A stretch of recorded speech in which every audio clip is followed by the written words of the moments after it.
So the Christmas season is getting ready to start, and we just want to provide a couple of travel tips for everyone before their trip. Mind you that it's your responsibility to pack your own bag. So before you start packing, empty out the piece of luggage that you're going to use so you know exactly what's in it. The number one excuse we get from travelers when we find a prohibited item, including guns, is I forgot it was in my bag. So don't be that traveler. Before you leave your home, check with the airline to make sure that there's no delays, that your flight is still going on, check the weather, and very importantly, allow yourself enough time. 2 hours before a domestic flight, 3 hours before an international flight. Most travelers will connect in other cities, so early morning flights are always the busiest. If you have a flight between 6 a.m. and 10 a.m., make sure that you really heed that 2-hour warning. And now we get to the food part, which is something that people love to travel with during the holidays. Here we have examples of foods that can be in your carry-on luggage, and that's the food that you bring with you. Pies are allowed, cookies, marshmallows, stuffing. If you have a gift, make sure it's in a gift bag, because we don't want you to go through the expense and the trouble of wrapping a gift beautifully, and then we have to open it. Potatoes are a great thing to think about, because if they're in a box, you can bring them. If they're raw, you can bring them. But once they become mashed potatoes, they're limited to 3.4 ounces. A great way to think about it is if you can spill it, spread it, pour it, or pump it, 3.4 ounces.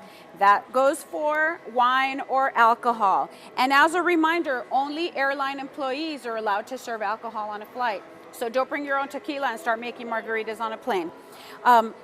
You can see here a display of like toothpaste, perfume, soda, water, cranberry sauce, gravy. All these things are limited to 3.4 ounces. Our number one prohibited item, bar none across the country, is a bottle of water. So we remind you that if you're one of those people who like to drink water, bring a refillable bottle and fill it up once you get past security. Again, a reminder about the gifts. Here's an item that always breaks my heart. Snow globes. We get a lot of people who travel with these, but these are limited to 3.4 ounces as well, because they have the liquid inside. And then cooking implements. We get about 1 cast iron skillet a week.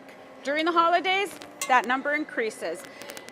Have you ever dropped one of these on your toe? They can cause a lot of damage. So, just put it in your checked luggage, or maybe borrow someone's when you get to your final destination.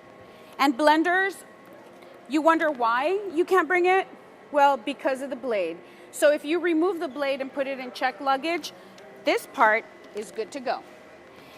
Now finally, we just want to remind travelers that TSA, airport, and airline employees, we're all working together to get you and your family to your final destination. So pack your patience.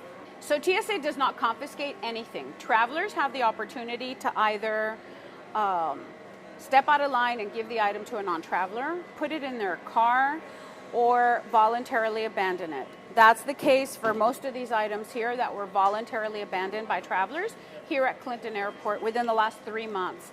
And this is just a representation, not everything.